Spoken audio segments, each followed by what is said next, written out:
Hello students, welcome back. I am CA Pramod Patipati and you are watching CA Final Financial Reporting Classes. तो हमने last lecture में क्या किया था? Last lecture में हमने डिविडेंड का एडजस्टमेंट देखा था, राइट? डिविडेंड का एडजस्टमेंट क्या होता है, कैसे करना है, वो हमने देखा था। एक बार उसको रिवाइज कर लेते हैं, देन उसके बाद हम आगे बढ़ते हैं। तो डिविडेंड का एडजस्टमेंट क्या है? व्हाट एग्जैक्टली डिविडेंड का एडजस्टमेंट इज? तो डिविडेंड का एडजस्टमेंट कुछ नहीं है। डिविडेंड यानी क्या? जब भी सब्सिडरी अपना सब्सिडरी कंपनी उसका डिविडेंड डिक्लेयर करेगा, तो उस केस में क्या माना जाएगा? जो डिविडेंड डिक्लेयर करेगा इन द सेंस क्या है, उसके शेयर होल्डर्स को डिक्लेयर करेगा। और वो जो शेयर होल्डर्स है वो होल्डिंग कंपनी है या subsidiary company, sorry, holding company है और एनसीआई है, राइट? तो होल्डिंग कंपनी और एनसीआई को उनको डिविडेंड डिक्लेयर कर देगा। तो व्हेन वाइल डूइंग सीएफएस बनाते समय ये एक ही एंटिटी है, एक ही एंटिटी इन द सेंस एक ही पेरेंट एंड सब्सिडरी के बीच में क्या हो रहा है, ट्रांजेक्शन हो रहे हैं। इसको क्या बोलेंगे हम? इंटर कंपनी ट्रांजेक्शन बोलेंगे। तो इंटर कंपनी ट्रांजेक्शन को क्या करना पड़ेगा? एलिमिनेट। जब एलिमिनेट करना पड़ेगा तो फिर कैसे एलिमिनेट करेंगे? तो बस इतना ध्यान रखो, जब भी होल्डिंग कंपनी को उसको डिविडेंड मिलेगा तो उसके लिए क्या हुआ? इनकम हुआ, राइट? तो इनिशियली वो ये एंट्रीज रिकॉर्ड करके रख लेगा। इसका लॉजिक मैंने लास्ट लेक्चर में बताया था। ठीक है, ये एंट्रीज रिकॉर्ड करके रखेगा। तो जब रिकॉर्ड करके रहेगा तो बताओ, उसके पीएनएल में रिकॉर्ड किया होगा। और पीएनएल का अल्टीमेट बैलेंस कहाँ पे ट्रांसफर होता है? Retained earnings, rights. तो फिर other reserves in the sense other equity में, अदर इक्विटी में होगा, राइट? पीएनएल का बैलेंस रिटेन अर्निंग में जाएगा, अदर इक्विटी में होगा। तो समझो स्टेप नंबर 5 में हम कंप्यूट करते हैं। स्टेप नंबर 5 में other equity, conso other equity compute करेंगे। तो वहां पे कंसो अदर इक्विटी किसका है? होल्डिंग कंपनी का। और जो सब्सिडरी से जो डिविडेंड मिला है वो उसमें एडेड है, तो उसमें से लेस करेंगे। ठीक है। सेकेंड थिंग, सब्सिडरी के कंपनी में कैसे एडजस्टमेंट करेंगे? सब्सिडरी कंपनी का जो अदर रिजर्व है, other reserve in the sense identifiable net asset, step number 2 में हम कंप्यूट करते हैं। उसमें क्या करेंगे? ऐड कर देंगे। क्यों ऐड करेंगे? एक्सपेंस था पहले, लेस किया होगा, अभी ऐड करना पड़ेगा। ठीक है। देन उसके बाद आता है एनसीआई। एनसीआई में से भी लेस करेंगे क्योंकि हमें टोटल एलिमिनेशन करना है डिविडेंड का। ठीक है। उसी के बेसिस में हमने एग्जांपल लिया था। तो तीन जगह से हम एलिमिनेट करते हैं। एक स्टेप नंबर 2 जहाँ पे हम ऐड करेंगे। क्यों ऐड करेंगे? क्योंकि ये सब्सिडरी का क्या है? एक्सपेंस था, पहले एक्सपेंस लेस किया होगा, अभी ऐड करना पड़ेगा। और ये ऐड कब करेंगे? हम टाइम एडजस्टमेंट के पहले करेंगे। नहीं समझे सर? टाइम एडजस्टमेंट के पहले करेंगे। आ जाओ दिखाता हूँ।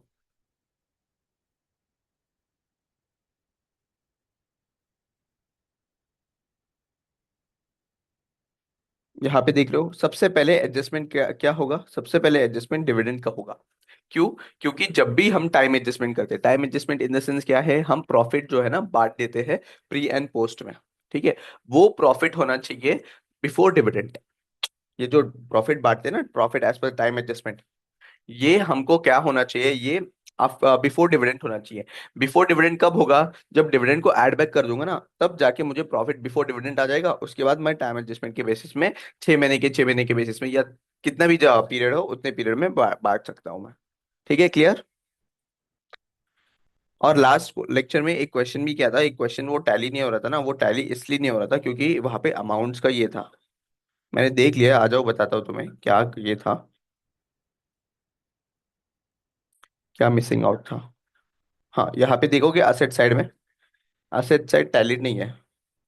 2 लाख, 1 लाख, 3 लाख, 4 लाख 60 हो रहा है, राइट? 4 लाख 60 -6 लाख, 1 लाख 40। तो करंट असेट्स को चेंज कर लो। करंट असेट्स को ना, यहाँ पे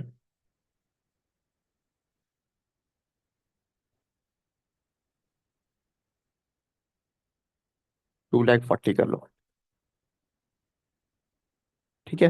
2 लाख 40 करोगे, 2 लाख 90 आएगा।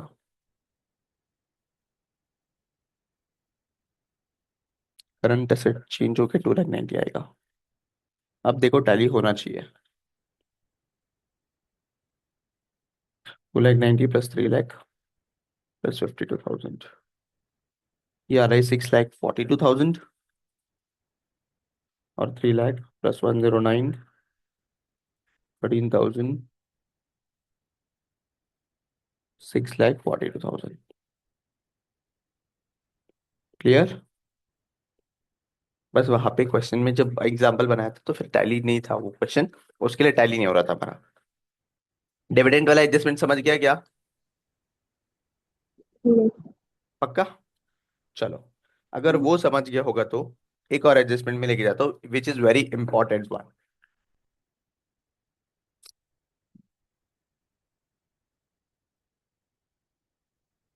फेयर वैल्यू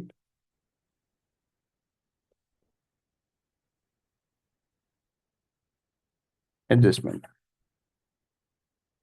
चलो इसको एक एग्जांपल से समझते हैं।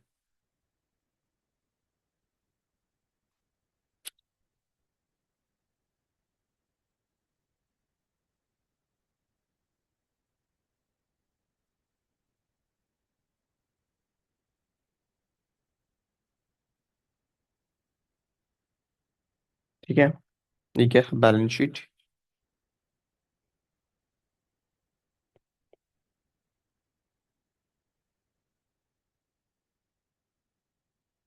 नॉर्मली टी शेप फॉलो नहीं होता है, यहाँ पे एग्जांपल के लिए मैंने टी शेप का बनाया ताकि इजीली अंडरस्टैंडेबल हो।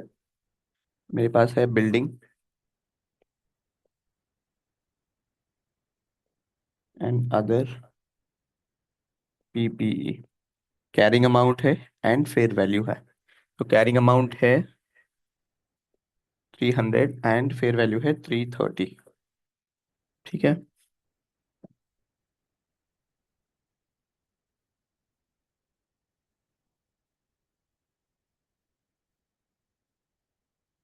देन उसके बाद क्या है, inventories 500 and 600।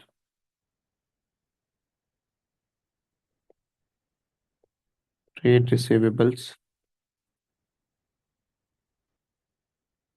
250 and 250।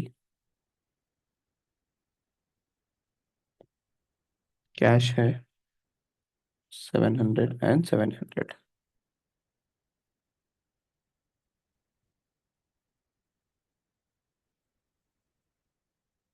Then comes liability.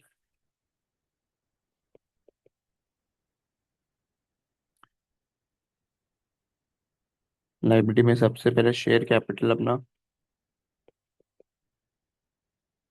Share capital 2000 या फिर 200 पकड़ लो।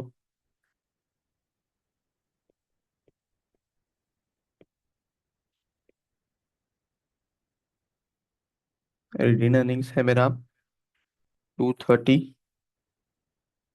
फिर मेरा आ गया करंट लाइबिलिटीज,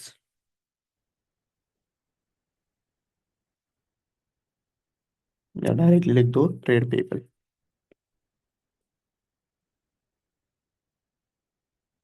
300 इसका कैरिंग अमाउंट है, 150 इसका फेयर वैल्यू है। ठीक है।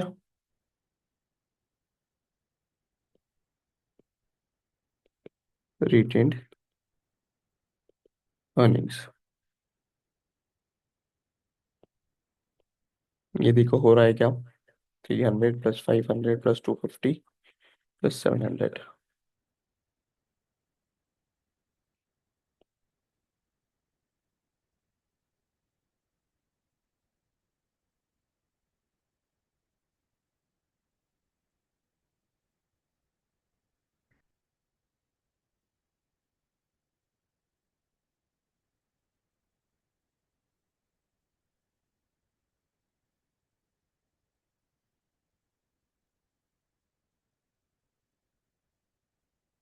ट्रेड पेबल में भी कुछ नहीं है।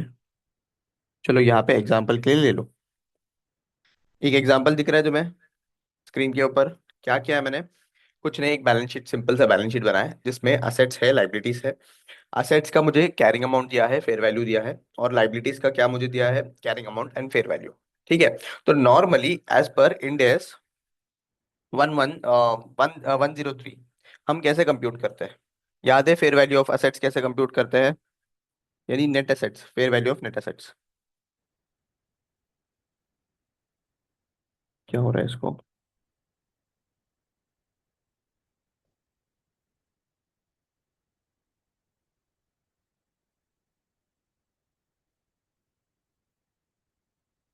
ठीक है, आइडेंटिफाइबल नेट असेट्स कैसे कंप्यूट करते हैं एज पर इंड एस 103?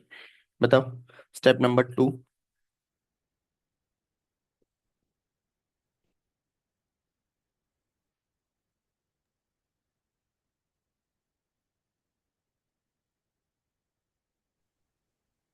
हम्म।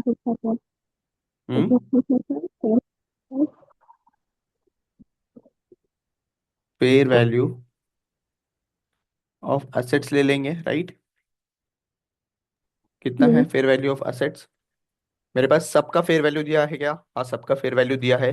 330, 600, 250 और 700। तो कितना आएगा ये? 1880।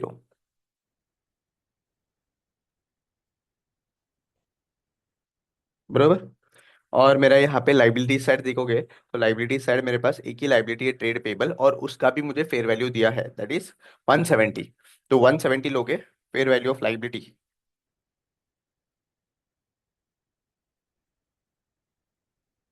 इसका ये कम करते हैं ताकि हमें फेयर वैल्यू ऑफ असेट्स 1880 था, and fair value of liabilities कितना आएगा? 170। लेस कर लो, कितना आएगा बताओ? 1880 माइनस 170, 1710। बरोबर है। हम्म। अब यहाँ पे देखोगे,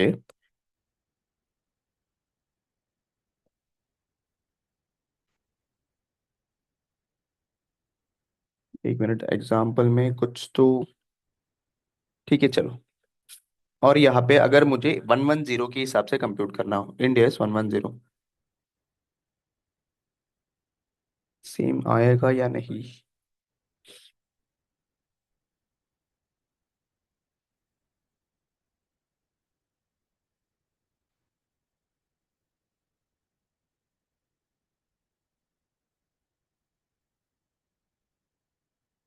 चलो एक काम करते हैं, थोड़ा सा एग्जाम्पल को चेंज करता हूँ मैं।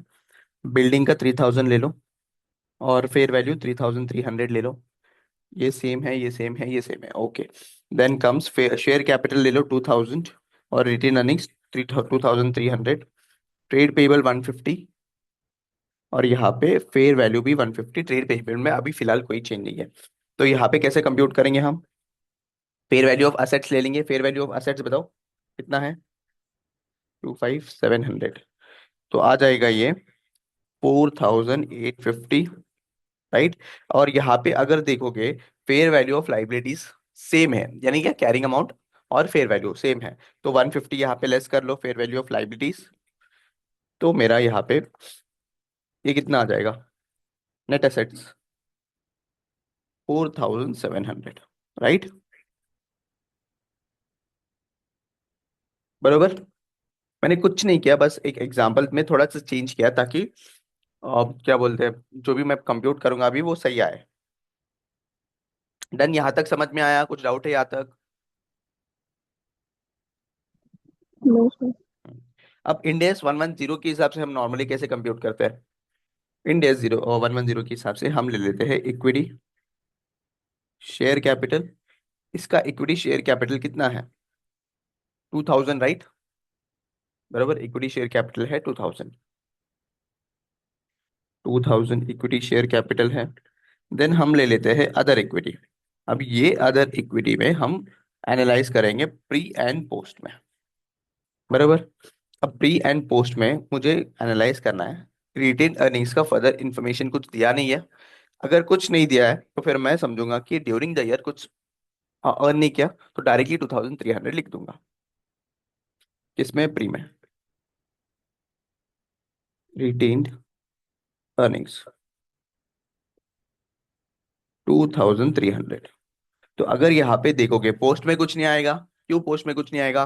क्योंकि यहाँ पे for the purpose of example हमने यहाँ पे retained earnings, post retained earnings same है, ओपनिंग एंड क्लोजिंग सेम है। जब ओपनिंग एंड क्लोजिंग सेम है तो उस केस में मैंने बताया था कि पोस्ट में कुछ भी अर्न नहीं किया है, जो भी है वो प्री का है। तो प्री का इसमें हमने 2300 हमने इंक्लूड किया। अगर इसके हिसाब से करोगे तो मेरा यहाँ पे आई एन ए 4300 आ रहा है, राइट। बरोबर है, 4300 आ रहा है। क्या ये सही पिक्चर डिपेक्ट करेगा क्या? ये वाला जो है हम करेंगे, इतना पार्ट करने से कुछ भी नहीं होगा।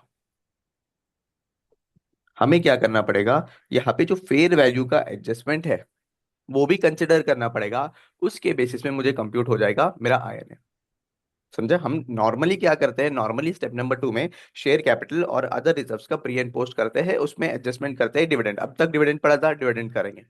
और यहाँ पे डिविडेंड नहीं है, तो सिर्फ हमारा यहाँ पे for the purpose of now, यहाँ पे मेरा जो आईएनए है वो 4300 है। But this doesn't show the correct picture. मुझे यहाँ पे जो है ना fair value of the assets भी कंसिडर करना है। तो यहाँ पे आज fair value of assets adjustment ले लेते हैं। अब फेयर वैल्यू ऑफ असेट्स का एडजस्टमेंट क्या क्या करेंगे। सबसे पहले देखो, बिल्डिंग एंड अदर पीपीई, इसका वैल्यू देखो, कैरिंग अमाउंट 3000 है एंड फेयर वैल्यू आके 3300 है। राइट? तो 300 का पीपीई है, बरोबर।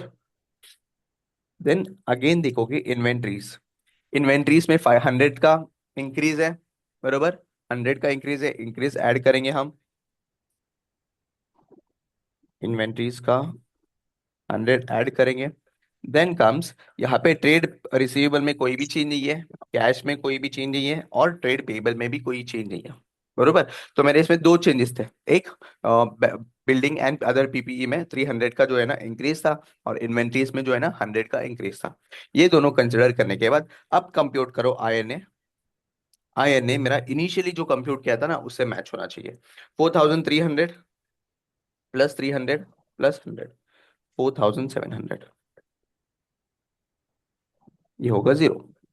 तो देखो, इनिशियली मैंने जो कंप्यूट किया था ये वाला 4700 यूजिंग दी फेयर वैल्यू, यानी fair value of assets minus liability करके किया। और यहाँ पे मैंने कंप्यूट किया बेस्ड ऑन मेथड ऑफ 110। दोनों सेम आ रहे हैं क्या? यस। क्यों? क्योंकि हमने फेयर वैल्यू एडजस्टमेंट कंसिडर किया। तो नॉर्मली क्वेश्चन में जो है ना मैंने जैसे इन्फॉर्मेशन दिया है, फेयर वैल्यू ऑफ असेट्स हर एक असेट्स का और लाइबिलिटीज का नहीं देंगे। तो उस केस में मुझे 110 का मेथड फॉलो करना पड़ेगा। और 110 का मेथड सिंपल है, कुछ नहीं, retained earnings, equity share capital लोगे, इक्विटी, अदर इक्विटी ले लोगे, और अदर इक्विटी में जो भी रिजर्व्स है उसके हिसाब से हम कंप्यूट करेंगे प्री एंड पोस्ट। और प्री एंड पोस्ट में मुझे क्या करना पड़ेगा, फेयर वैल्यू एडजस्टमेंट करना पड़ेगा। अब ये जो फेयर वैल्यू एडजस्टमेंट कैसा करूंगा, सिंपल है, लाइबिलिटी में इंक्रीज है तो क्या करते हैं हम ऐड कर देंगे, और सॉरी, असेट्स में इंक्रीज है तो ऐड करेंगे, एंड लाइबिलिटीज में इंक्रीज है तो लेस कर देंगे। राइट? और उसके बेसिस में हम कंप्यूट करेंगे हमारा आइडेंटिफाइबल नेट एसेट्स। क्या यहाँ तक क्लियर है क्या? कोई भी डाउट यहाँ तक?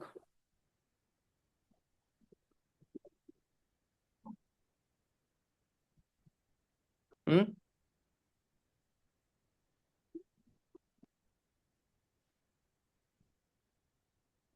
हम्म। समझा या फिर समझाओ? आ जाओ फिर से समझाता हूँ।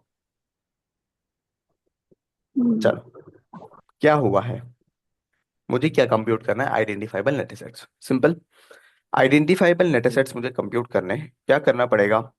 मैंने दो मेथड से बताया है, दो मेथड इन द सेंस, एक इनिशियली 103 से जो हमने कंप्यूट किया, जो 103 से हमने कंप्यूट किया वो सिंपल है, क्या, फेयर वैल्यू ऑफ असेट्स, तो total fair value of assets minus fair value of liability हम ले लेते हैं, तो मेरा नेट एसेट्स आएगा, बरोबर। फिर उसके बाद जाते हैं 110। तो नॉर्मली क्या है, हर एक क्वेश्चन में ऐसा इन्फॉर्मेशन नहीं दिया होगा ना, ऐसा इन्फॉर्मेशन नहीं दी होगा। तो उसके लिए मुझे 110 के हिसाब से कंप्यूट करना पड़ेगा। अब 110 के हिसाब से कैसे कंप्यूट करूंगा, एक इक्विटी शेयर कैपिटल ले लूंगा, राइट, और रिटेन अर्निंग्स ले लूंगा।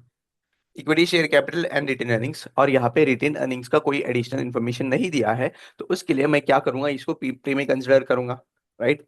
पोस्ट में कुछ भी अर्न नहीं किया, तो पोस्ट में कुछ अर्न नहीं किया तो उसके लिए जीरो आ जाएगा। Equity share capital 2000 and retained earnings 2300। ठीक है? तो उसके बेसिस में मेरा ये आ गया है 4300। This is not the INA, ये आईएनए नहीं है। ठीक है? क्यों? क्योंकि 4300 is before adjustment of fair value adjustment, मतलब फेयर वैल्यू जो भी एडजस्टमेंट है वो एडजस्टमेंट कंसिडर नहीं किया, बरोबर। क्यों सर, यहाँ पे प्री में ही फेयर वैल्यू एडजस्टमेंट कंसिडर करना पड़ेगा? क्योंकि सोचो ना, हम कब करते हैं, on the date of acquisition fair value of assets, fair value as liability करते हैं ना। On the date of acquisition क्या होगा, प्री होगा ना मेरा, जो भी होगा पोस्ट में, पोस्ट का तो अलग होगा। But on the date of acquisition मैं आईएनए कंप्यूट करूंगा, राइट, उस दिन का फेयर वैल्यू कंसिडर करूंगा, बरोबर। तो उसके लिए ये वाला जो है ना, हम प्री में एडजस्ट करते हैं। ठीक है? तो फेयर वैल्यू ऑफ एडजस्टमेंट कैसे करेंगे, अब जस्ट सिर्फ कंपेयर करो कैरिंग अमाउंट से और फेयर वैल्यू से, कैरिंग अमाउंट से और फेयर वैल्यू से, इंक्रीज है या डिक्रीज है देख लो। अगर असेट में इंक्रीज है तो सिंपल है, सिंपल लॉजिक है, अगर असेट में इंक्रीज होता है हम क्या करते हैं, उसको लेके जाते हैं हमारा पीएनएल के क्रेडिट में, राइट, और उसको डायरेक्टली इफेक्ट आएगा मेरा रिटेन अर्निंग्स में ऐड हो जाएगा, बरोबर। तो डायरेक्टली मैं क्या कर रहा हूँ यहाँ पे, डायरेक्टली ऐड कर रहा हूँ। अगर समझो मेरा डिक्रीज होता है, डिक्रीज इन द सेंस मेरा जो है ना पीपी कम होता है, तो पीपी अगर कम हो गया समझो, तो क्या होगा, मेरा जो है ना पीएनएल के डेबिट में जाके बैठेगा, और वो डेबिट यानी क्या, रिटेन अर्निंग से लेस होगा, तो यहाँ से मैं लेस कर दूंगा अगर इनकेस डिक्रीज है तो। डन।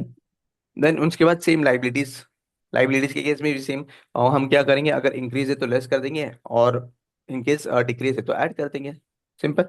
ये फेयर वैल्यू एडजस्टमेंट करने के बाद जो भी आएगा that will be my identifiable net assets. तो अगर देखोगे तो इनिशियली जो कंप्यूट किया था 4700, और मैंने सब्सिक्वेंटली जो 110 के हिसाब से कंप्यूट किया था, वो दोनों सेम है, और सेम आना ही चाहिए। ठीक है, यहाँ तक अभी तक जो भी पढ़ा है वो समझा, क्या बताओ, या कुछ डाउट है?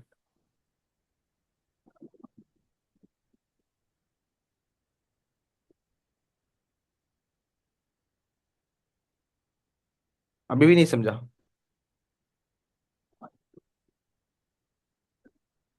समझ गया समझ गया। समझ में आया? इसके ऊपर क्वेश्चन सॉल्व करेंगे, डोंट वरी।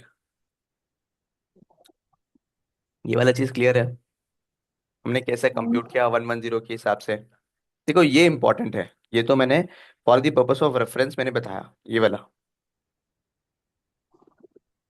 ये वाला रेफरेंस के लिए बताया। हम जो फॉलो करेंगे ये वाला फॉलो करेंगे, क्यों? क्योंकि यहाँ पे अभी आगे वाले क्वेश्चंस में यही वाला चीज करेंगे हम, यही चीज करेंगे हम, सिंपल है। फेयर वैल्यू एडजस्टमेंट कहाँ पे करेंगे? प्री में करेंगे। और प्री में इसलिए करेंगे क्योंकि हमें आईएनए कंप्यूट करना है on the date of acquisition, और on the date of acquisition का जो भी कंप्यूट करते हैं, और आईएनए क्या होगा, प्री का होता है ना।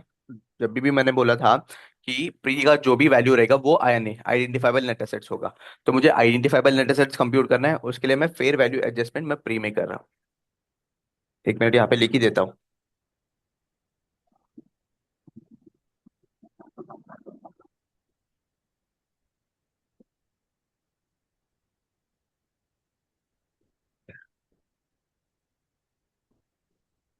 Fair value adjustment,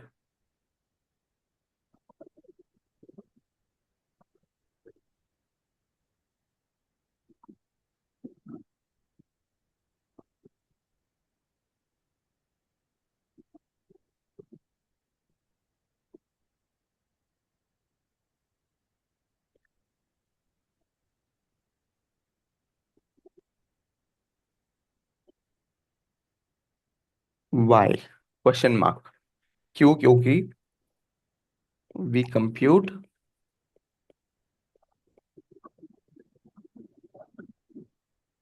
identifiable net assets as on date of acquisition, right, date of acquisition का कंप्यूट करते हैं, and fair value on date of acquisition is considered for the purpose of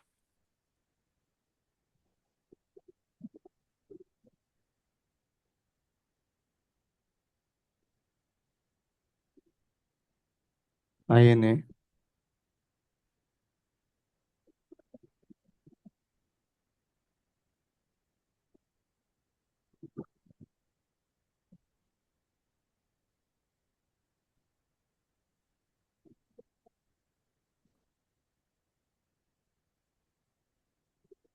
ठीक है, चलो। और इसके बेस में आगे हमारा जो 5 स्टेप है वो कंटिन्यू कर लेंगे। क्या था 5 स्टेप?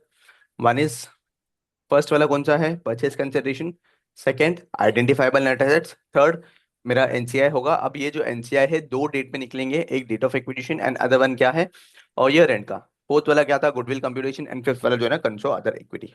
ठीक है, इसके रिलेटेड एक क्वेश्चन सॉल्व करते, तुम्हारा जो अंडरस्टैंडिंग है वो क्लियर हो जाएगा। आ जाओ। और क्वेश्चन नंबर 6।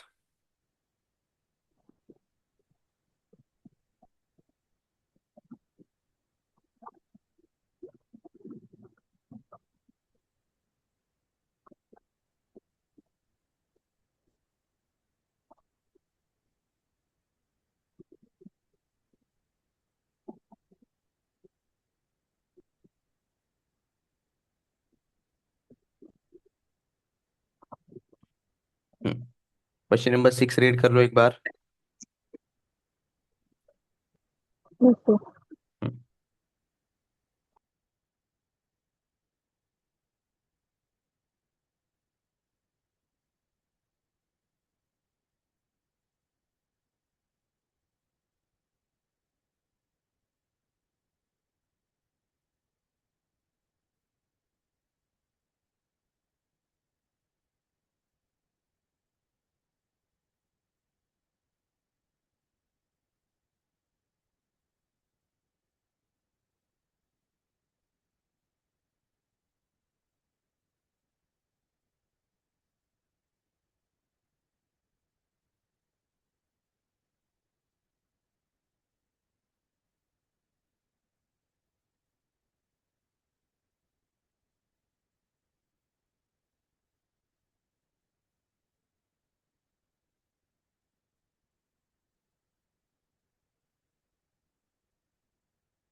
स्क्रॉल करो।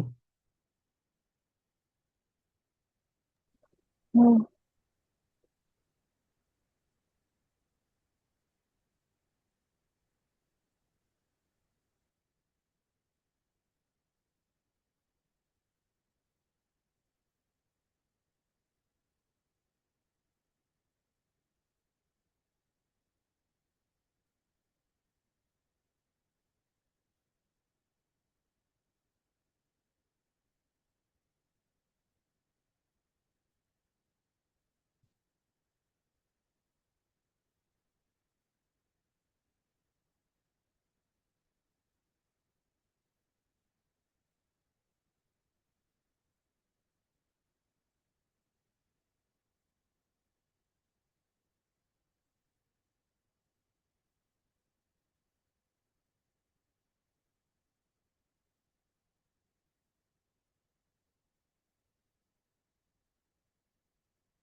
डन।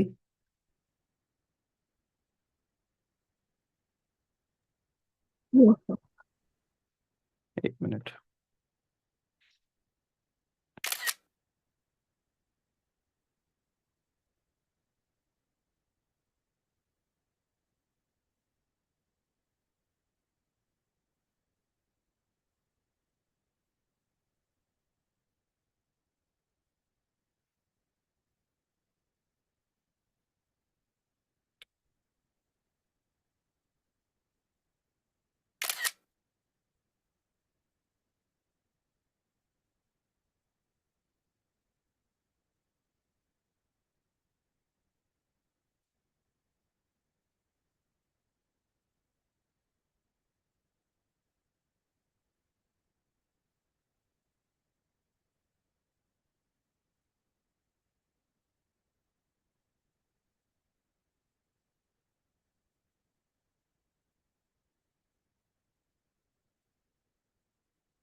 चलो, let's read the question.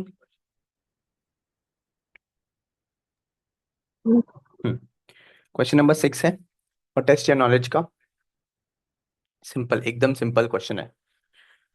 On 31st March X2, Blue Heavens Limited acquired 100% ordinary shares carrying voting rights of Orange Limited for 6,000 lakhs। तो यहाँ पे अगर ये देखोगे 100% ऑर्डिनरी शेयर्स, इससे क्या समझ में आ रहा है मुझे कि यहाँ पे कोई भी एनसीआई नहीं है। बराबर। क्यों? क्योंकि 100% जब एक्वायर कर लेगा तो एनसीआई बचेगा क्या? बराबर। एनसीआई नहीं है।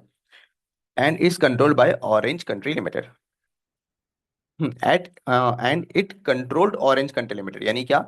ब्लू हेवेंस लिमिटेड जो है ना, इसने परचेज किया ordinary shares in Orange Country Limited, ठीक है। From that date, the acquisition date of financial statements, financial position of Blue Heavens Limited and Orange Country Limited, and the fair value of the assets and liabilities recognized on the Orange Country Limited balance sheet हुआ। Blue heaven's का दिया है। Blue heaven's कौन है यहाँ पे बताओ? यहाँ पे ये होल्डिंग कंपनी है। और ऑरेंज कंपनी क्या है यहाँ पे कंट्री वाला? ये मेरा यहाँ पे सब्सिडरी है। और ये सब्सिडरी 100% सब्सिडरी है। यहाँ पे कोई भी एनसीआई नहीं है। ठीक है। असेट्स दिया है, लाइबिलिटीज दिया है, देखो। बिल्डिंग एंड अदर इक्विटी दिया है, सॉरी अदर पीपी दिया है। इन्वेस्टमेंट इन ऑरेंज कंट्री, अगर देखोगे ये amount and this amount is same, तो अगर मुझे पीसी कंप्यूट करना है, तो पीसी कंप्यूट नहीं करना है, यहाँ पे डायरेक्टली पीसी दिया है मुझे। PC is nothing but 6,000 lakhs. Done. Then आता है इन्वेंट्री, इन्वेंट्री भी दिया है। इन्वेंट्री का मुझे पेरेंट का ये दिया है एंड सब्सिडी का दोनों वैल्यू दिया है, दैट इज सब्सिडी का दोनों वैल्यू इन द सेंस यहाँ पे, और कैरिंग अमाउंट और फेयर वैल्यू दोनों भी दिया है। मुझे बोल रहे हैं कि prepare consolidated financial statement balance sheet as at 31 March X2 of the group of the entity Blue Havens Limited and the Orange Country Limited. बना पाओगे? यहाँ पे कोई भी एडजस्टमेंट नहीं है, डिविडेंड का नहीं है, बट एडजस्टमेंट है यहाँ पे बस इतना, जो फेयर वैल्यू वाला एडजस्टमेंट है ना वो वाला है बस। तो हेलो, क्या करना है मुझे? सिंपली जब भी क्वेश्चन आएगा ना कंसोलिडेशन का, कुछ समझ में नहीं आ रहा है, तो मेरा जो 5 स्टेप है ना, वो जो 5 स्टेप है वो 5 स्टेप को स्टार्ट कर दो डायरेक्टली। पहले चीज, स्टेप नंबर 1 क्या करते हैं हम? Purchase consideration. बरोबर। तो परचेस कंसिडरेशन तो मुझे पता है क्या, एक दिया होगा क्वेश्चन में कि ये अमाउंट दे रहे हैं, कैश बिल्डिंग वगैरह सब कुछ। बट यहाँ पे दिया है, देखो कैश में दे रहा है। कैश में दे रहा है तो वेल एंड गुड, मुझे पता चल गया मेरा पीसी क्या है। अगर वहां से पता नहीं चल रहा है, तो मेरा investment in orange limited country, orange Country limited है, यहाँ पे ये वाला जो है ना, ये पीसी कंसिडर कर सकता हूँ। कितना है? ₹6,000 लैक्स। समझा? देन आएगा मेरा second step, identifiable net assets. चलो, क्या करता हूं मैं यहाँ पे? इक्विटी शेयर कैपिटल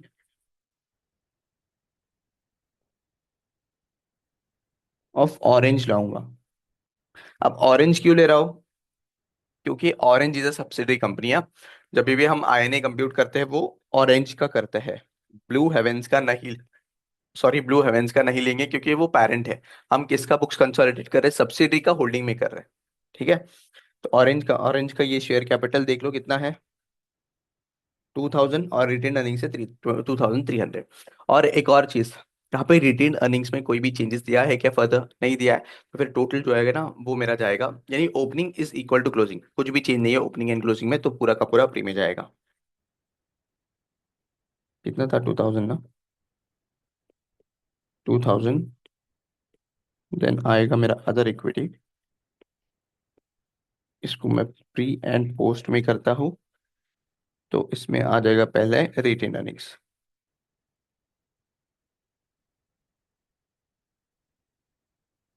कितना है रिटेन अर्निंग्स? 2,300, एंड पोस्ट में कुछ नहीं है। क्या इतने में हो गया क्या मेरा? इसमें एक और एडिशनल एडजस्टमेंट है, कौन सा? Fair value adjustment. चलो आ जाओ, फेयर वैल्यू एडजस्टमेंट करना है। लेकिन किसका मैं देखूंगा? ऑरेंज लिमिटेड का देखूंगा, क्योंकि orange is a subsidiary company, right. देखो बिल्डिंग एंड अदर पीपीई में चेंज है क्या? यस। कितना है? 300 का चेंज है। तो 300 क्या होगा? ऐड हो जाएगा 300। देन कम्स मेरा यहाँ पे इन्वेंट्रीज में कोई चेंज है? यस, इन्वेंट्रीज में 100 का इंक्रीज है। तो इन्वेंट्री का 100 जो है ना वो ऐड कर लूंगा। PPE 300 and comes inventory 100। फिर उसके बाद और क्या बचा है? ट्रेड रिसीवेबल में कोई चेंज नहीं है, कैश में कोई चेंज नहीं है, ठीक है। ट्रेड पेबल में भी कोई चेंज नहीं है। तो अगर देखोगे यहाँ पे, अब जाके मेरा कंप्यूट होगा आईएनए। कितना है बताओ? 2,000। अच्छा, डायरेक्टली अभी पहले अदर इक्विटी कर लो। 2,300, 300 प्लस 100, तो ये आ जाएगा 2,700। ये मेरा किसका टोटल है? ये अदर इक्विटी का टोटल है। तो आईएनए कितना आएगा मेरा? INA will be my equity plus other equity, which will be 2,000, 4,700। समझा ये स्टेप? बताओ। अगर वैसा नहीं समझा है तो ए वाला इक्विटी समझो, बी वाला क्या है मेरा अदर इक्विटी। तो ए प्लस बी कर लो, तो आ जाएगा मेरा अदर इक्विटी। अदर इक्विटी आएगा, और अदर इक्विटी जो है ना उसके बेसिस में मैंने आईएनए कंप्यूट किया। ये स्टेप समझा का है, ये वाला स्टेप बहुत इंपॉर्टेंट है। बाकी का तो फर्दर जो है ना इसी स्टेप के बेसिस पे फर्दर इंफॉर्मेशन हम कंप्यूट करेंगे।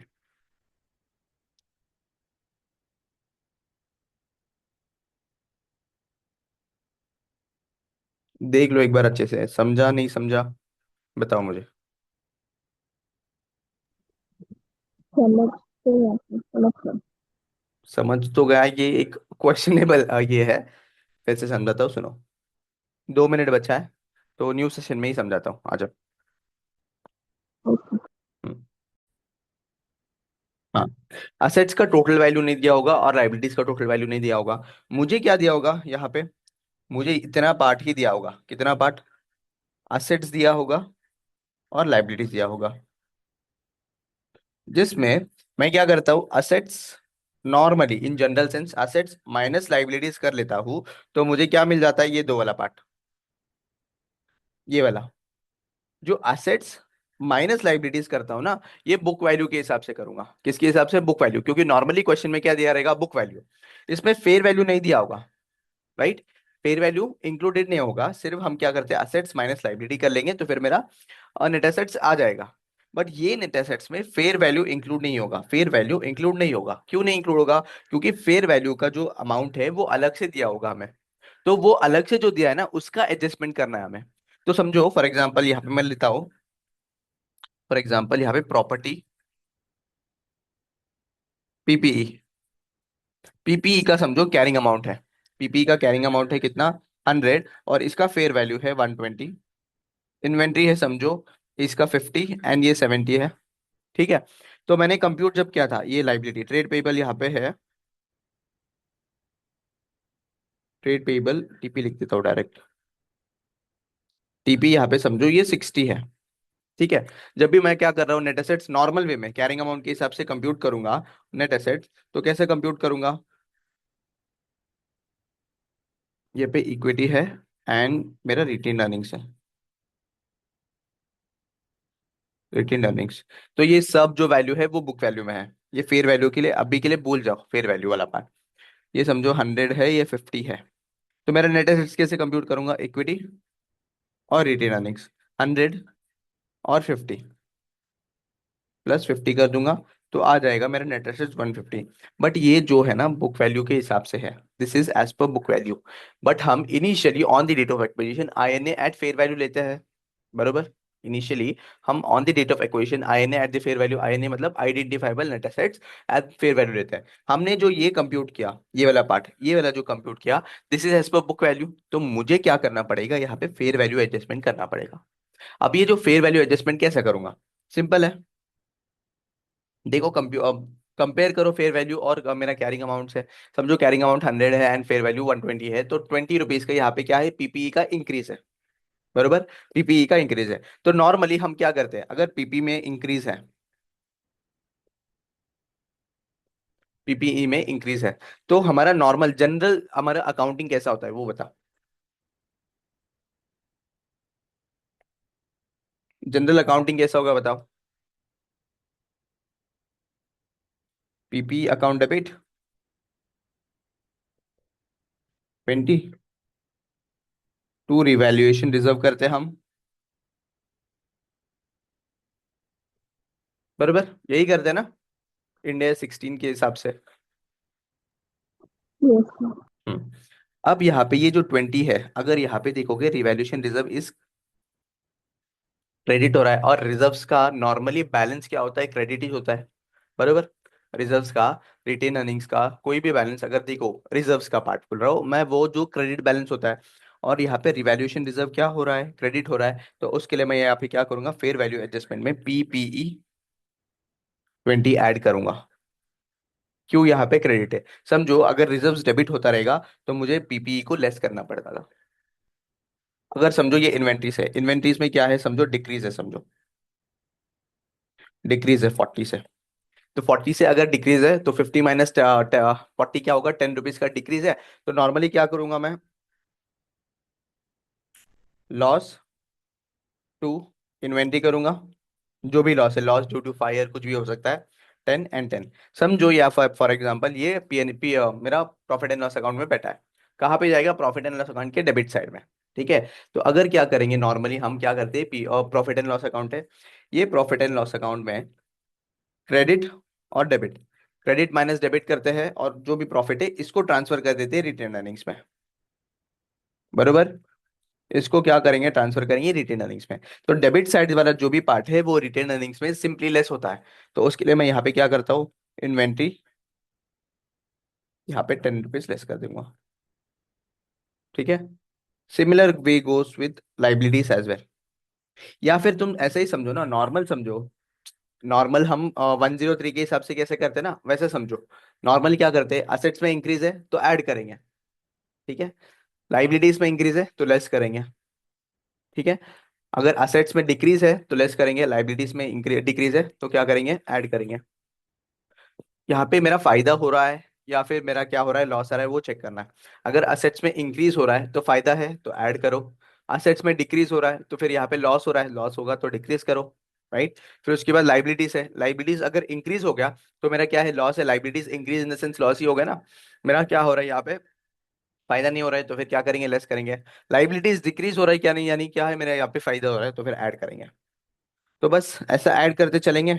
जो भी है मतलब जिसमें जिसमें चेंजेस है वो ऐड करते चलेंगे, जिसमें जिसमें मेरा लॉस है वो लेस करते चलेंगे, तो फिर मेरा यहाँ पे आ जाएगा INA। तो वही किया ना मैंने यहाँ पे, देखो।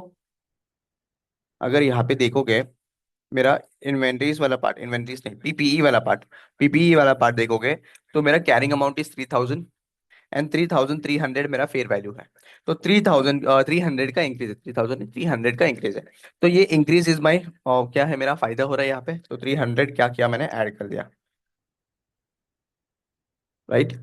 फिर उसके बाद अगर समझो, दूसरा वाला क्या था, इन्वेंट्री। इन्वेंट्री में क्या है, इंक्रीज आ रहा है। तो इंक्रीज नहीं है, क्या, असेट्स मेरा इंक्रीज हो रहा है, असेट इंक्रीज हो रहा है यानी प्रॉफिटेबल है। प्रॉफिटेबल मतलब तुम्हारे अंडरस्टैंडिंग के लिए बता रहा हूँ, प्रॉफिटेबल, इंक्रीज तो ऐड कर रहा हूँ। ठीक है। अभी क्लियर हुआ? फेयर वैल्यू एडजस्टमेंट हर एक क्वेश्चन में नॉर्मली आना ही है, यानी हर एक क्वेश्चन में हम करने वाले फेयर वैल्यू एडजस्टमेंट। समझो यहाँ पे कुछ लाइबिलिटी होता, लेट्स टेक एन एग्जांपल। यहाँ पे और ट्रेड पेबल जो है 170 होता। तो 170 जो है 20 रुपीज से इंक्रीज है। तो जब लाइबिलिटी बढ़ रहा है मेरा, लाइबिलिटी इज इंक्रीजिंग, ये फायदेमंद है या फिर क्या है, लॉस है। तो फिर उस केस में ये 20 क्या कर दूंगा, लेस कर दूंगा, सिंपल। ये लेस कर दूंगा, ये लेस करने के बाद जो भी आएगा ये अदर इक्विटी वाला पार्ट बन जाएगा। अब यहाँ पे क्वेश्चन ये भी आ सकता है कि ये सर प्री में ही क्यों कर रहे हैं। क्वेश्चन क्या है कि ये प्री में ही क्यों कर रहे हैं, पोस्ट में क्यों नहीं कर रहे हैं। देखो हमारा आइडेंटिफाइबल नेट एसेट्स अभी कब कंप्यूट करना पड़ता है, प्री में कंप्यूट करना पड़ेगा ना। Identifiable net assets on the date of acquisition, और डेट ऑफ एक्विजिशन के बाद वाला जो भी पीरियड है वो पोस्ट है। और on the date of acquisition जो भी कंप्यूट करेंगे वो प्री है। तो डेट ऑफ एक्विजिशन के दिन जो भी हम कंप्यूट करेंगे वो प्री में कंसिडर करेंगे, और फेयर वैल्यू एडजस्टमेंट हमें डेट ऑफ एक्विजिशन वाला दिन में करना पड़ेगा, उसके लिए हम प्री में कर रहे हैं। ठीक है। या फिर अभी भी डाउट है, बताओ।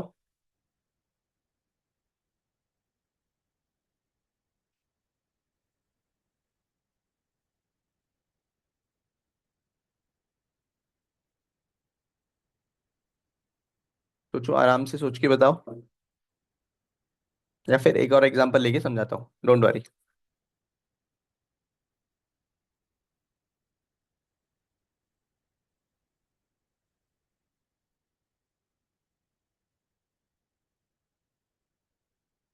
क्या है, कंफर्ट आया या नहीं?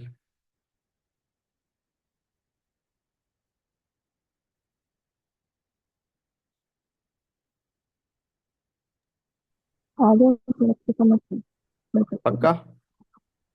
हम आगे को सॉल्व करेंगे, इसके बाद एक और एग्जांपल करेंगे, चलो। ठीक है। Step number 2, identifiable net assets. फिर थर्ड वाला स्टेप क्या होता है, बताओ।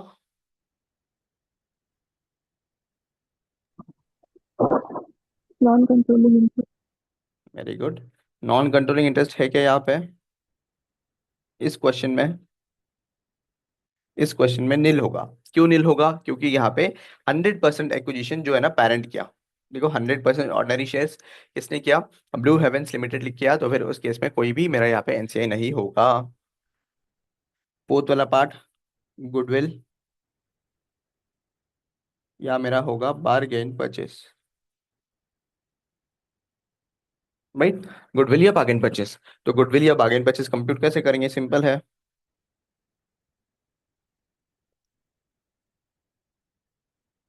परचेस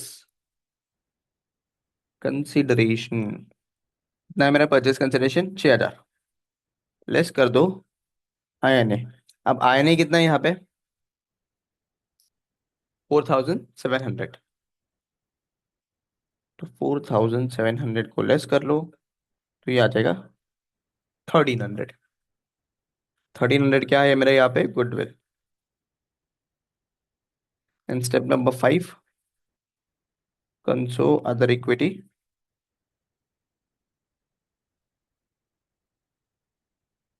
कंसोलिडेटेड अदर इक्विटी में मैं सबसे पहले ले लूंगा होल्डिंग का अदर इक्विटी। क्वेश्चन में दिया होगा ना ये, देखो रिटेन अर्निंग्स कितना है, 10,200। होल्डिंग का 10,200। ऐड करूंगा मैं post acquisition profit. Post acquisition profit कुछ है क्या, नहीं है कुछ, तो ये हो जाएगा 0। तो मेरा सेम रहेगा, इसमें कोई भी चेंज नहीं आएगा, बरोबर। इसमें कोई भी चेंज नहीं आएगा। और डिविडेंड वाला तो एडजस्टमेंट है नहीं, जो हम लेस कर देंगे इसमें से। बस अब क्या है मेरा, कंसोलिडेटेड फाइनेंशियल स्टेटमेंट्स बनाना है एज ऑन 31 मार्च X2। आ जाओ बना लेते हैं। कंसोलिडेटेड फाइनेंशियल स्टेटमेंट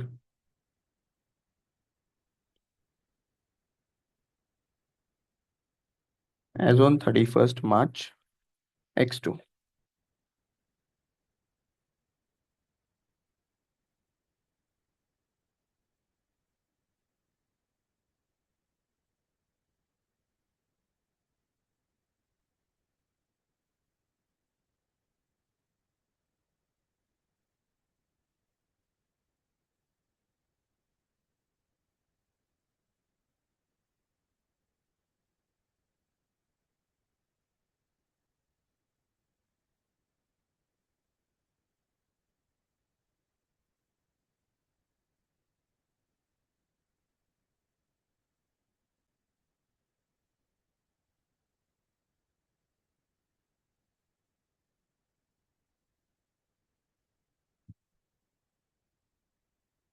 चलो सबसे पहले क्या आएगा, असेट्स।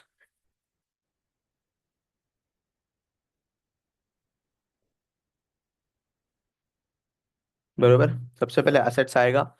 असेट्स में सबसे फिर उसके बाद non current assets.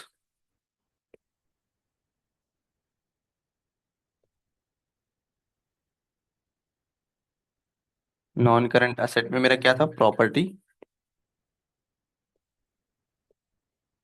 Plant and equipment.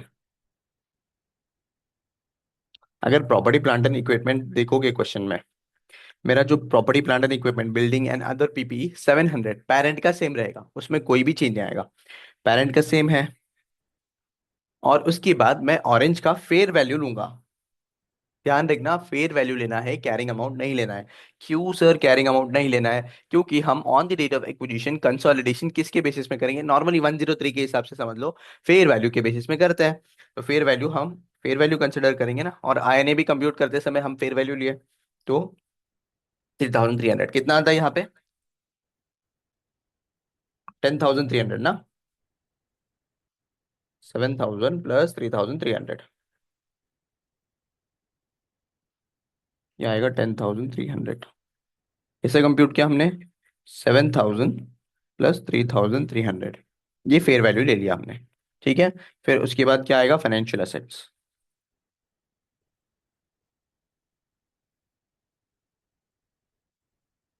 Financial assets में हम दिखा देंगे इन्वेस्टमेंट इन ऑरेंज कंट्री लिमिटेड, क्या इसका इन्वेस्टमेंट दिखाएंगे क्या बताओ? ये वाला 6,000 पेरेंट के बुक्स में।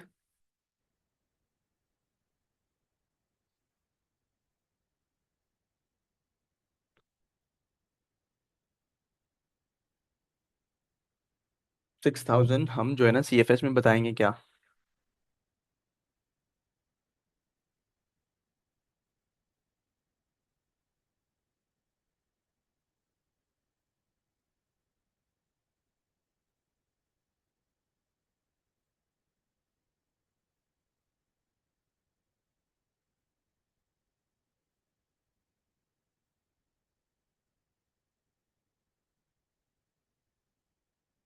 यस और नो?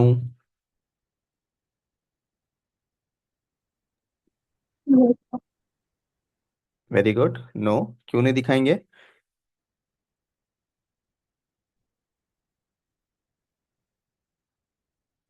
क्यों नहीं दिखाएंगे? क्योंकि आ जाओ बताता हूँ मैं। शायद से लास्ट लेक्चर में मैंने बताया था, ये नहीं दिखाएंगे। क्यों? देखो 6,000 सिंपली ऐसा, अभी अभी के लिए 6,000 पकड़ लो। 6,000 इन्वेस्टमेंट है। 6,000 के अगेंस्ट हम ये असेट्स पूरा दिखा रहे, कंसोलिडेट कर रहे हैं ना। ये 6,000 हम नॉर्मली एसएफएस में दिखाते रहेंगे। इसके अगेंस्ट हम जो है ना असेट्स ले रहे हैं और लाइबिलिटीज ले रहे हैं। अब एक क्वेश्चन आ सकता है, सर ये असेट्स और लाइबिलिटीज तो सिर्फ 4,700 के है ना, तो उसके अगेंस्ट हम गुडविल 1,300 भी बता रहे हैं ना। 4,700 असेट्स हुआ मेरा, assets and liabilities, identifiable net assets. उसके साथ साथ में हम गुडविल 1,300 भी बुक्स में बता देंगे, जो 6,000 हो जाएगा। अगर मैं इन्वेस्टमेंट भी बताऊँ और ये असेट्स का भी वैल्यू बताऊँ तो फिर उसके इसमें डबल इफेक्ट हो जाएगा, उसके लिए हम ये दिखाते नहीं है। ठीक है? तो उसके लिए this one will not be considered. समझा? लॉजिक समझा है? कभी कोई पूछ लिया कि ये क्यों नहीं दिखाते बुक्स में, यही है कि ये तो एसएफएस में दिखाएंगे। जब सीएफएस में आ जाऊंगा तो मैं असेट्स और लाइबिलिटीज दोनों को कंसोलिडेट कर रहा हूँ, राइट? और दोनों का कंसोलिडेशन करने के बाद दिस माइनस दिस, जो भी रहेगा मेरे गुडविल या बार्गेन परचेस रहेगा उसको भी मैं बुक्स में बता रहा हूँ, तो इनडायरेक्टली हम पूरा जो है ना इसका इन्वेस्टमेंट हम सिर्फ बाइफरकेटेड वे में ले रहे हैं, असेट्स में और लाइबिलिटीज में। उसके लिए ये वाला पार्ट नहीं दिखाएंगे। तो इन्वेस्टमेंट वाला पार्ट नहीं दिखाएंगे। ठीक है? समझ में आ गया ना? बताओ मूवी। yes, चलो, then comes current assets.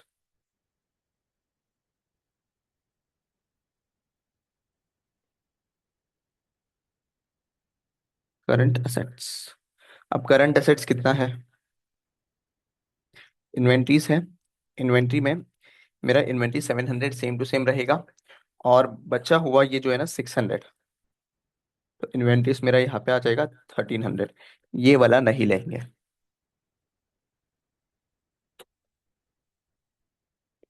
Inventories क्या था?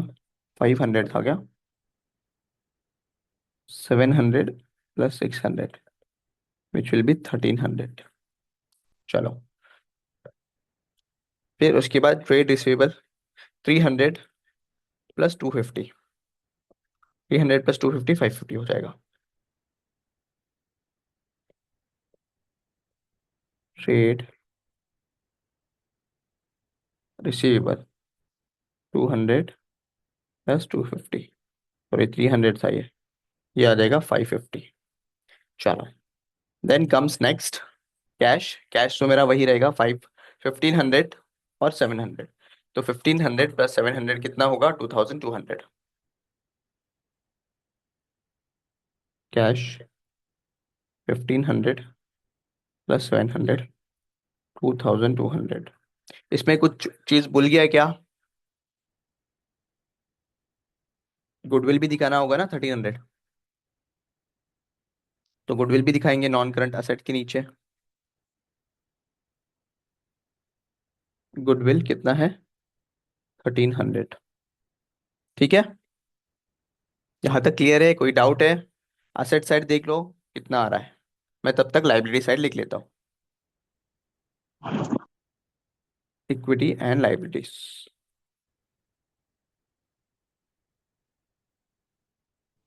पहले होगा इक्विटी, बरोबर। इक्विटी में कितना आएगा? Equity share capital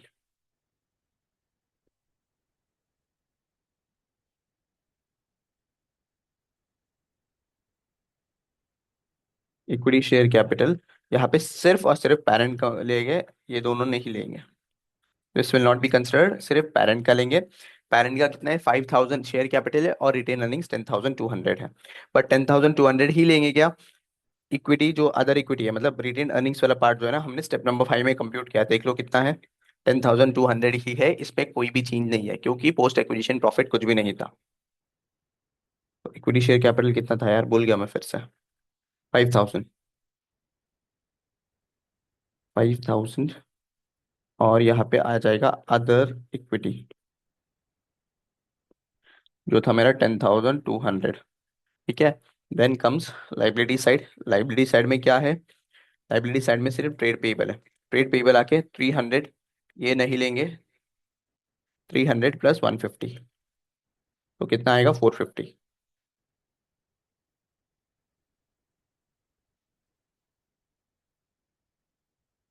300 plus 150, 450। तो टोटल देख लो कितना आ रहा है इसका। 5,000 प्लस 10200 प्लस 450, ये आ जाएगा 15,650।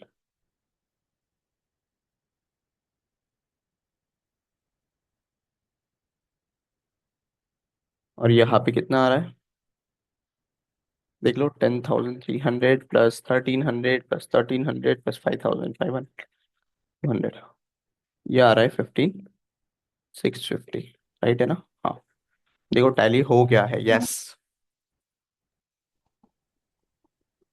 डन। इजी था क्वेश्चन, कुछ नहीं था क्वेश्चन मेरे हिसाब से, कुछ नहीं था, एक ही था फेयर वैल्यू एडजस्टमेंट, और कुछ भी नहीं था। अगर चाहो तो एक बार आंसर को एक बार देख लो आराम से, 2 मिनट देता हूँ, आराम से देख लो, ताकि तुम्हारे दिमाग में थोड़ा रिकॉल हो जाए।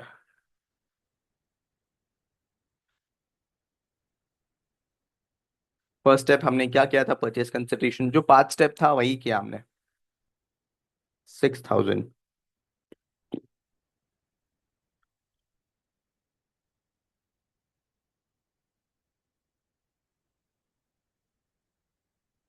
रेड कलर किधर गया? This one is important. और ये इन्होंने कंप्यूट कैसे किया? 3,300 माइनस 3,000, और यहाँ पे ये कुछ था ना, 600 का क्या था? 600 माइनस 500।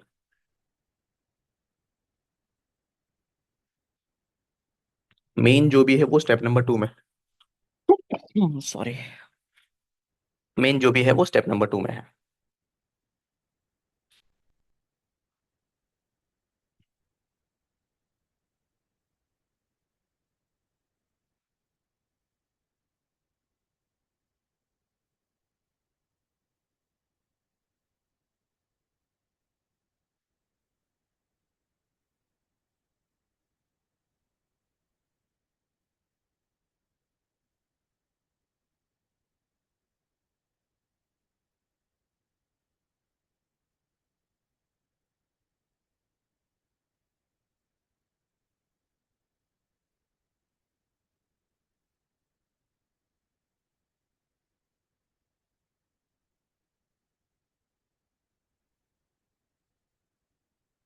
यहाँ पे एनसीआई कुछ नहीं था। एनसीआई वॉज जीरो, क्यों? क्योंकि 100% शेयर पेरेंट ने कंप्यूट कर लिया। फिर हमने परचेज किया, हमने कंप्यूट किया गुडविल। गुडविल कैसा कंप्यूट किया? परचेज कंसिडरेशन मुझे क्वेश्चन में दिया था, आइडेंटिफाइबल नेट एसेट्स मैंने कंप्यूट कर लिया यहाँ पे। तो वही अमाउंट यहाँ पे नीचे लेके आया, तो उसके बेसिस में मुझे गुडविल मिल गया। Then comes consolidated other equity, holding company का अदर इक्विटी ले लिया। और पोस्ट एक्विजिशन प्रॉफिट ऐसा कुछ नहीं था, तो फिर उस केस में सेम टू सेम मेरा अदर इक्विटी जो पेरेंट का था वही हो गया। उसके बेसिस में मैंने यहाँ पे सब कुछ मेरा बैलेंस शीट बना लिया। डन। समझ में आया है क्या, बताओ? ये चलो। चलो अब उसमें मैंने फेयर वैल्यू एडजस्टमेंट पढ़ा है ना, उसमें ही एक फर्दर एडजस्टमेंट देख लेते हैं। Further adjustment in the sense उसका ही एक्सटेंशन समझ लो।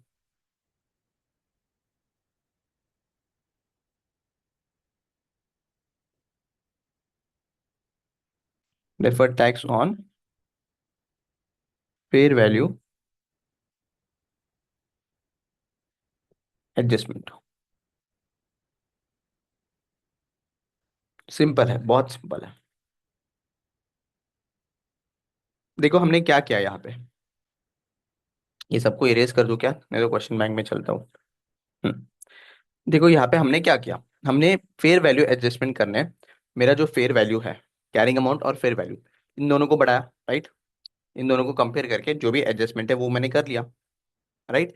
बट ये वाला जो इंक्रीज है ना, ये जो 300 इंक्रीज है, हम कहाँ पे कर रहे हैं, 300 का जो भी इंक्रीज है, this is done in our books. बराबर है ना, क्या बोल रहा हूँ मैं, सिंपल है। क्या, जो फेयर वैल्यू एडजस्टमेंट कर रहा हूँ वो किस में, हमारे बुक्स में कर रहे हैं, राइट। लेकिन इसका जो टैक्स बेस रहेगा वो तो सेम रहेगा ना। तो नॉर्मली मैंने इंडियस 103 में बताया था कि कैरिंग अमाउंट जो है, this will be considered as tax base, और ये जो है ना, ये अकाउंटिंग बेस होता है, फेयर वैल्यू वाला। ठीक है। क्या, फिर से बता रहा हूँ सुनो, ये जो एडजस्टमेंट कर रहे हैं ना यहाँ पे, 3000 से 3300, और ये 300 हम ऐड करते हैं मेरा प्री एक्विजिशन प्रॉफिट में। जब ये ऐड कर रहा हूँ, तो ये एडजस्टमेंट मेरे बुक्स में कर रहा हूँ, राइट। ये एडजस्टमेंट टैक्स बेस में नहीं हो रहा है ना, tax base in the sense क्या, मेरा एज पर इनकम टैक्स एक और बुक्स मेंटेन होता है जिसके ऊपर हम इनकम टैक्स पे करते हैं। तो यहाँ पे जो 300 है वहां पे तो एडजस्ट नहीं हो रहा है, राइट। तो फिर यहाँ पे टैक्स बेस चेंज हो गया। अगर टैक्स बेस चेंज हो गया है तो फिर इसके ऊपर मुझे डीटीए या डीटीएल क्रिएट करना पड़ेगा, राइट। इसके ऊपर मुझे डीटीए या फिर डीटीएल क्रिएट करना पड़ेगा। वो कैसे कंप्यूट करेंगे, तो नॉर्मली डीटीए और डीटीएल कब कंप्यूट करेंगे, जब क्वेश्चन में मुझे टैक्स रेट दिया हो। टैक्स रेट दिया हो क्वेश्चन में, तो फिर उस केस में मैंने क्या कंप्यूट करना है, डीटीए डीटीएल कंप्यूट करना है। तो वो कैसे कंप्यूट करते हैं, आ जाओ देखते हैं। तो नॉर्मली माई कैरिंग अमाउंट, ये जो कैरिंग अमाउंट दिख रहा है ना, this is my tax base. And ये वाला जो है 3300, this is my accounting base. तो मैंने लास्ट लेक्चर, मतलब लास्ट लेक्चर नहीं, इंडेक्स 103 में बताया था, ये बताया था कि कभी भी मेरा जो अकाउंटिंग बेस है वो अकाउंटिंग बेस को लाना है मेरा टैक्स बेस तक। समझो ये टैक्स बेस है, राइट। और ये मेरा अकाउंटिंग बेस है। ठीक है। टैक्स बेस है, अकाउंटिंग बेस है। यहाँ पे टैक्स बेस कम है, 3000 है, और यहाँ पे अकाउंटिंग बेस ज्यादा है, 3300। तो मुझे अकाउंटिंग बेस को टैक्स बेस तक लेके आना है। ठीक है, अकाउंटिंग बेस को टैक्स बेस तक लेके आना है। तो मेरा यहाँ पे असेट्स बढ़ रहा है, राइट। असेट्स को मुझे कम करना है। बरोबर है ना, क्या हो रहा है यहाँ पे, पीपीई है, पीपीई का 3300 है, और यहाँ पे इसका अकाउंट टैक्स बेस है 3000। अकाउंटिंग बेस ज्यादा है, टैक्स बेस कम है, तो 3300 को मुझे 3000 में लेके आना है, असेट्स को कम करना है। असेट्स को कम करना है इन द सेंस यहाँ पे डीटीएल क्रिएट करना होगा, क्या करना होगा, डीटीएल क्रिएट करना होगा, राइट। तो जो भी रेट दिया होगा ना, वो रेट मैं यहाँ पे अप्लाई कर दूंगा। जो इंक्रीज है, 300 का इंक्रीज है, समझो 30% है, तो यहाँ पे 90 रुपीज 90 का मुझे क्या आएगा, डीटीएल आएगा। और ये डीटीएल को मुझे लेस करना पड़ेगा यहाँ से, कहाँ से, मेरा फेयर वैल्यू एडजस्टमेंट है ना, यहाँ पे मैं क्या करूंगा, डीटी डीटीएल करूंगा, और डीटीएल यहाँ से लेस कर दूंगा 90। क्लियर, समझा। चलो एग्जाम्पल दिखाता हूँ, 3 4 एग्जाम्पल, फिर उसमें समझ में आ जाएगा। यहाँ तक ये बेसिक आइडिया समझ में आ गया ना। एक मिनट, हाँ। Yes sir.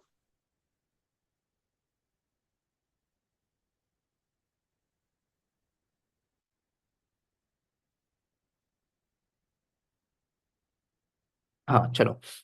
क्या किया था मैंने, पीपीई, मेरा यहाँ पे टैक्स बेस होता है नॉर्मली कैरिंग अमाउंट। क्यों, क्योंकि यहाँ पे अलग से मेरा इनकम टैक्स का बुक्स दिया नहीं होता है, उसके लिए carrying amount will be considered as my tax base. And accounting base मेरा जो है ना फेयर वैल्यू होता है। यहाँ पे 3300 था, सॉरी ये 3000 था,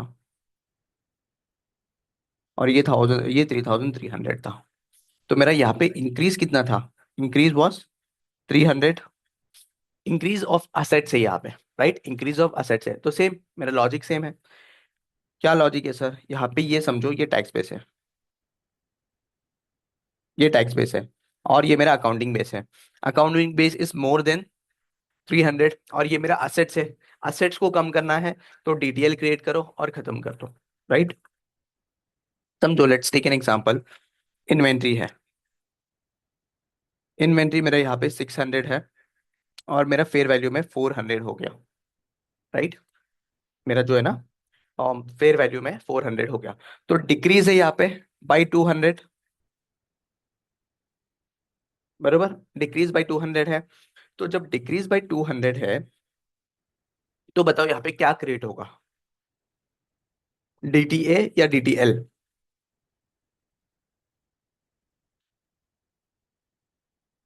डेफर्ड टैक्स एसेट या deferred tax liability.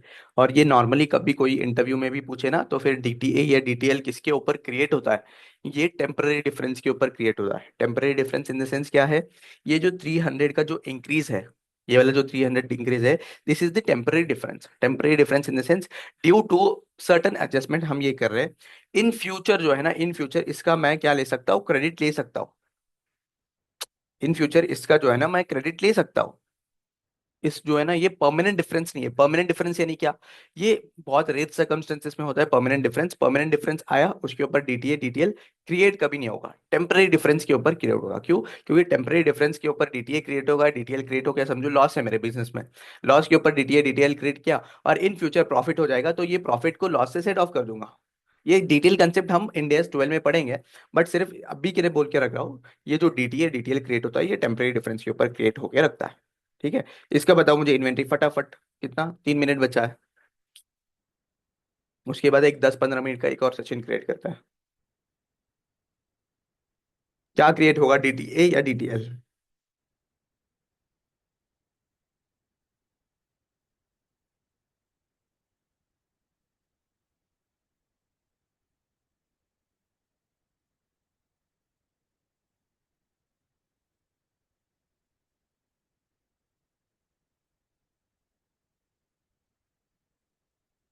DTA. DTA, very good. क्यों डीटीए बताता हूँ। क्यों? क्योंकि तुम बताओगे तो फिर सामने यूट्यूब में दिखेगा नहीं ना, उसके लिए बता रहा हूँ। इन्वेंट्री के ऊपर डीटीए क्यों क्रिएट होगा? देखो, नॉर्मली सिंपल क्या बोला मैंने, अकाउंटिंग बेस को मुझे टैक्स बेस तक लेके जाना है, सिंपल। तो मेरा टैक्स बेस कितना है यहाँ पे?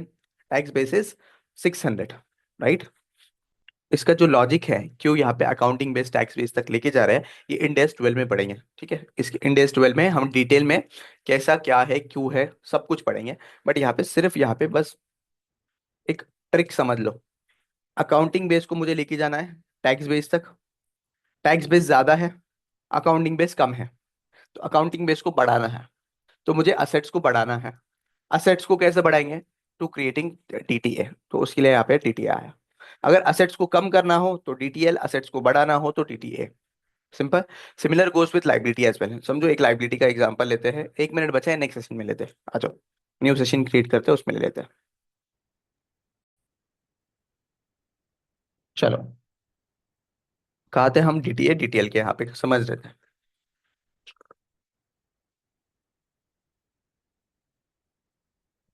1 मिनट, यहाँ पे एक और तरीका बताता हूँ। यहाँ पे डीटीएल होगा, और डीटीएल जो भी होगा, समझो for example tax rate is 30%। Tax rate is 30%, तो यहाँ पे 90 लेस हो गया। ठीक है। देन नेक्स्ट यहाँ पे डीटीए क्रिएट होगा,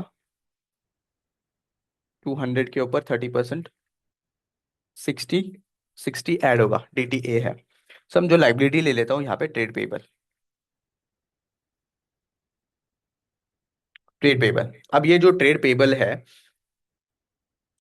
200, और यहाँ पे समझो इसका फेयर वैल्यू है, या फिर अकाउंटिंग बेस है 300। चलो ट्राई करो यहाँ पे कि यहाँ पे डीटीए क्रिएट होगा या डीटीएल क्रिएट होगा।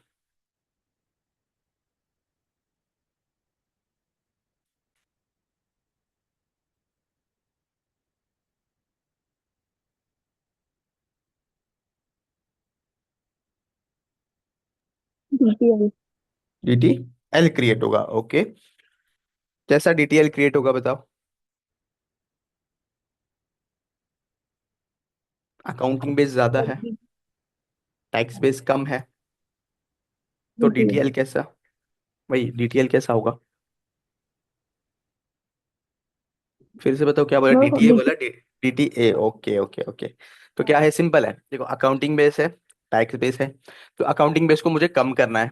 लाइबिलिटीज को, यानी ये लाइबिलिटी के बारे में बात कर रहा है, तो लाइबिलिटी अगर कम करना है, तो लाइबिलिटी को कम करने मुझे क्या करना पड़ेगा, डीटीए क्रिएट करना पड़ेगा। Simple, very good. 100 है इंक्रीज, तो यहाँ पे मुझे क्या करना पड़ेगा, डीटीएल क्रिएट करना पड़ेगा। कितना होगा डीटीएल? जो भी है 100 के ऊपर 30%, सॉरी, डीटीएल क्रिएट होगा। इंक्रीज को हम नेगेटिव में दिखाएंगे ट्रेड पेबल में, क्यों? क्योंकि लाइबिलिटी है, असेट का इंक्रीज पॉजिटिव और लाइबिलिटी का इंक्रीज नेगेटिव में दिखाएंगे। तो अगर तुम यहाँ पे ऑब्जर्व करोगे, बस तुम्हारे जो कंसोलिडेशन क्वेश्चन सॉल्व करने के लिए एग्जाम में इतना ज्यादा को टाइम नहीं रहेगा कि क्या बढ़ रहा है क्या कम हो रहा है, वो पूरा देखने का टाइम नहीं होता है। तो सिंपल, अगर टैक्स रेट दिया है तो उस केस में डीटीएल टीटीए कैसे कंप्यूट करना है देखो। एक वो टेक्निक जो अभी मैंने बताया था कि टैक्स बेस लिखो और अकाउंटिंग बेस लिखो, और उन दोनों के बेसिस में डीटीए या डीटीएल क्रिएट कर लो। एक वो सिंपल टेक्निक है। दूसरा टेक्निक क्या है कि टैक्स बेस है और अकाउंटिंग बेस है, यहाँ पे इंक्रीज है, राइट, यहाँ पे इंक्रीज है। तो इंक्रीज है तो क्या कर रहे हैं देखो, हम लेस कर रहे हैं, negative, negative in the sense DTL create हो रहा है।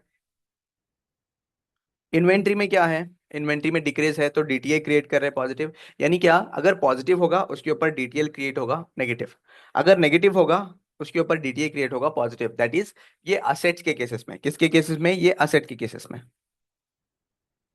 आप बोलोगे सर रटवा रहे हो क्या? हाँ, काइंड ऑफ। क्यों? क्योंकि एग्जाम में इतना टाइम नहीं होता है सोचने का कि डीटीए क्रिएट होगा डीटीएल क्रिएट होगा, बस उसके लिए ये सिंपल सा टेक्निक है। इंडेक्स 12 में वैसे भी डिटेल में पढ़ने वाले हम, ठीक है, तो मैं लॉजिक दे दिया मैंने। उसके साथ साथ में इंडेक्स 12 में साथ साथ में एक और भी पढ़ेंगे, बस यहाँ पे कंसोलिडेशन का क्वेश्चन सॉल्व कैसे करना है। क्योंकि एग्जाम में जो है ना कंसोलिडेशन क्वेश्चन बहुत बड़ा रहता है, 30 मिनट्स मैक्स उसको दे सकते हैं। उसमें अगर ये करते बैठोगे 10 मिनट के लिए तो फिर टाइम निकल जाएगा। उसके लिए फटाफट बता रहा हूँ सुनो। अगर इंक्रीज है तो उसके ऊपर डीटीएल क्रिएट होगा नेगेटिव, राइट। डीटीएल जो भी है असेट या लाइबिलिटी के केस में, तो असेट में दो ही केस है। अगर इंक्रीज है डीटीएल क्रिएट होगा, वो नेगेटिव होगा। अगर क्या है, डिक्रीज है तो डीडीए क्रिएट होगा, वो पॉजिटिव होगा, बरोबर। देन कम्स, अगर लाइबिलिटी है, लाइबिलिटी के केस में क्या है, इंक्रीज है, इंक्रीज नॉर्मली हम नेगेटिव में दिखाते हैं तो उसके ऊपर डीटीएल क्रिएट होगा पॉजिटिव, राइट। फिर उसके बाद अगर समझो, यहाँ पे मेरा एक और ले लेते हैं बोरिंग्स। नॉर्मली होता नहीं है बोरिंग्स में, लेकिन देख लो, 100 था 50 हो गया, तो इसके ऊपर क्या है, मेरा यहाँ पे 50 इंक्रीज है, तो इसके ऊपर डीटीए क्रिएट होगा, जो भी है 15 × 30%, 15 नेगेटिव, इसके ऊपर नेगेटिव, डीटीए के ऊपर। क्यों सर यहाँ पे नेगेटिव में क्यों दिखा रहे हैं? हम लाइबिलिटी साइड दिखा रहे हैं, याद रखो, लाइबिलिटी साइड असेट दिखा रहे हैं। तो लाइबिलिटीज अगर पॉजिटिव है तो उसके ऊपर डीटीए क्रिएट होगा नेगेटिव का, ठीक है। एक बार देख लो ये फॉर्मेट, समझा तो ठीक है, नहीं तो फिर अपना लॉजिक से चला जाएंगे। देख लो एक बार फॉर्मेट क्या है, मतलब कैसा हो रहा है।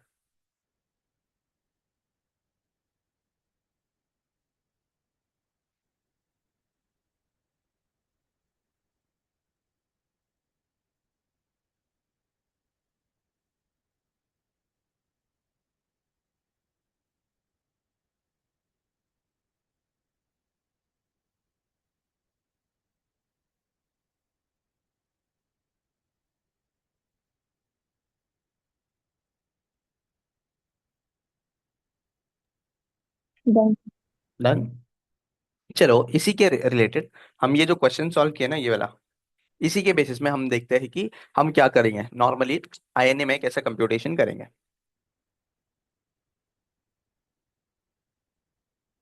जो क्वेश्चन में ही कर देते डायरेक्ट, क्वेश्चन के पास में ही। देखो ये इंक्रीज है 300 का, यहाँ पे 100 का इंक्रीज है। तो हमारा आईएनए कैसे कंप्यूट होगा? पोस्ट वाला नहीं कर रहा हूँ यहाँ पे, क्योंकि पोस्ट वाला यहाँ पे है नहीं कुछ उसके लिए। इक्विटी शेयर कैपिटल ले लूंगा। इक्विटी शेयर कैपिटल यहाँ पे है 2000, और रिटेन अर्निंग्स है अदर रिजर्व्स में। अदर रिजर्व का प्री एंड पोस्ट होता है, उसमें मैं क्या करूंगा, यहाँ पे रिटेन अर्निंग्स ले लूंगा। कितना है रिटेन अर्निंग्स? 2300, पोस्ट में कुछ नहीं जाएगा। यहाँ पे अज्यूम टैक्स रेट जो है ना इस 30%, या फिर 20%, टैक्स रेट इज 20%, ठीक है। तो यहाँ पे फेयर वैल्यू एडजस्टमेंट कर रहा हूँ। फेयर वैल्यू एडजस्टमेंट कैसा होगा? पीपीई में इंक्रीज है बाई 300, 300 के ऊपर डीटीएल क्रिएट होगा क्योंकि इंक्रीज है, तो डीटीएल क्रिएट होगा कितना, 20%, 300 × 20%, 60 यहाँ पे लेस करूंगा। इन्वेंट्री में इंक्रीज है क्या? यस सर, कितना है? 100, इसके ऊपर जो भी डी टी ए आएगा, डी टी ए आएगा कि डी टी एल आएगा, इंक्रीज है ना, तो डी टी एल आएगा वो भी negative, that is 100 into 20%, 20।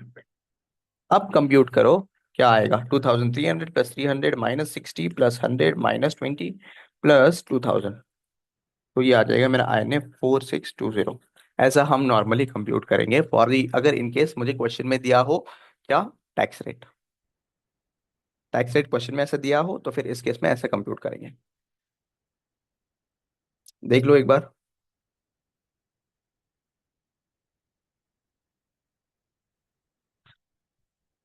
Simple है, अगर इंक्रीज है उसके ऊपर नेगेटिव आएगा, इंक्रीज है नेगेटिव आएगा, अगर नेगेटिव है तो पॉजिटिव आएगा, तो वो टीटीए होगा। बस तुम्हें इतना ध्यान रखना है, असेट साइड और लाइबिलिटी साइड ध्यान रखना है।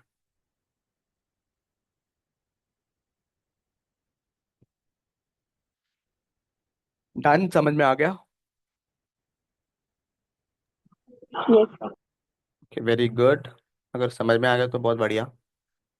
ये वाला जो चीज़ है ना, बहुत रेयरली कभी तो कोई तो क्वेश्चन में दिया होगा, अदरवाइज क्वेश्चन में नॉर्मली टैक्स रेट बहुत कम ही दिया होता है।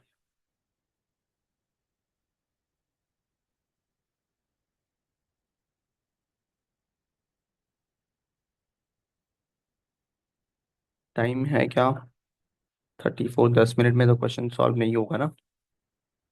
चलो एक काम करो, क्वेश्चन नंबर 7 जो है, क्वेश्चन नंबर 7 पेज नंबर 421, 421 इसलिए है, ये बुक पूरा बुक है क्या? ठीक है।